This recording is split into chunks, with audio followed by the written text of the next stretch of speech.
आणि law student म्हणून वकिलीचा अभ्यास केला आणि वकील म्हणून काम सुद्धा केलं. माझी पहिली पगार 13,500 रुपये आणि मला अतिशय आनंद झालेला जेव्हा मला माझं पहिली पगारीचं चेक माझ्या हातात मिळालं. मी माझ्या वडिलांच्या त्यांच्या हातात तो चेक दिला आणि मी म्हटले की ही माझ्या मेहनतीची कमाई आहे. मी जी काही गोष्ट शिकली माझ्या आयुष्यात लॉ स्टुडंट म्हणून किंवा आपल्या शाळेत असं अभ्यास करताना ही माझी मेहनतीची कमाई आज मी तुमच्या हाती देते. मला सुद्धा मुंबईचं सगळं सोडून भाभीजी जेव्हा बसले आणि आपल्या तरुणांसाठी मार्गदर्शन कसं करावं, तरुणांना एक चांगल्या मार्गी कसं लावावं, ह्या सगळ्या गोष्टीचा आम्ही जेव्हा विचार केला तर असं वाटलं की चला पहिले त्यांच्या हाताला काम मिळालं पाहिजे. तेव्हा जेव्हा त्यांना कळणार की आपली काम केल्याची मेहनतीची कमाई जेव्हा आपल्या हातात येते तो आनंद काय असतो तर अतिशय सुंदर काम असते. मी सुद्धा मुंबईला काम केलं, माझं सुद्धा प्रमोशन झालं असतं, मी वकील करून माझं प्रमोशन झालं असतं तर मला सर्वोच्च न्यायालय जावं लागत असतं. सर्वोच्च न्यायालय कुठे आहे? दिल्लीला. मला सुद्धा मुंबई सुटून दिल्लीला जावं लागलं असतं आणि ते मी आनंदी केलं असतं, खूप खुशीने गेले असते. कारण मला माहिती आहे वकील करून आम्हाला एक काळा कोर्टचा तो एक गर्व असतो की आम्ही वकील आहोत, आमच्या हातात कायदा आहे. तो म्हणून तो प्रवास आहे ना, from being a law student becoming a legislator, वकिलीचा अभ्यास करून आज कायदा बनवण्याची ही जी प्रक्रिया माझ्यासोबत माझ्या आयुष्यात घडली आहे तो तुमच्याबरोबर सुद्धा आहे.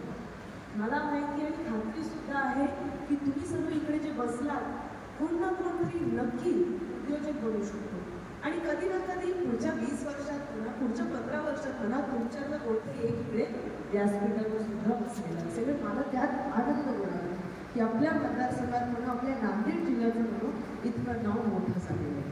त्यामुळे हा पहिला प्रयत्न युवा उमेदवरून आम्ही आपलं हे प्रशिक्षण घेतोय आणि तसंच 22 तारखेला आपल्या इकडे अर्धापूरला शंकरराव चव्हाण महाविद्यालय इकडे आपल्याला रोजगार मिळणार आहे.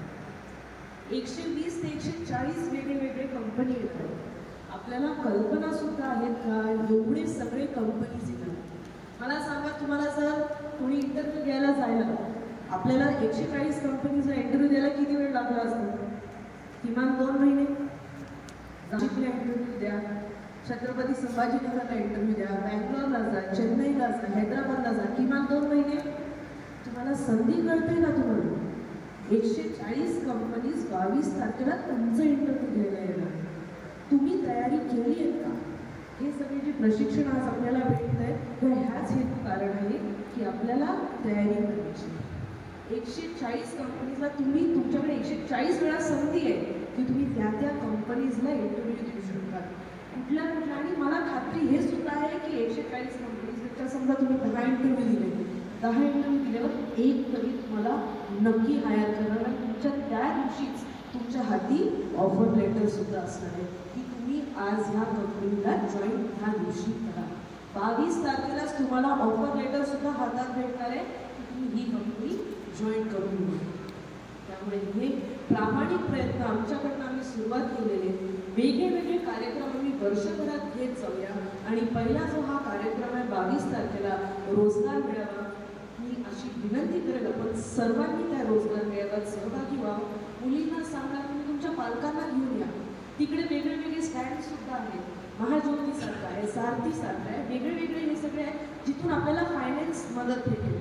आपल्याला शेतीसोबतच काही जोडधंदे करायचे असतील तर तिथे सुद्धा त्या सगळ्या मदतीच्या गोष्टी आहेत. आपण सर्वांनी या गोष्टीला सहभाग करावं.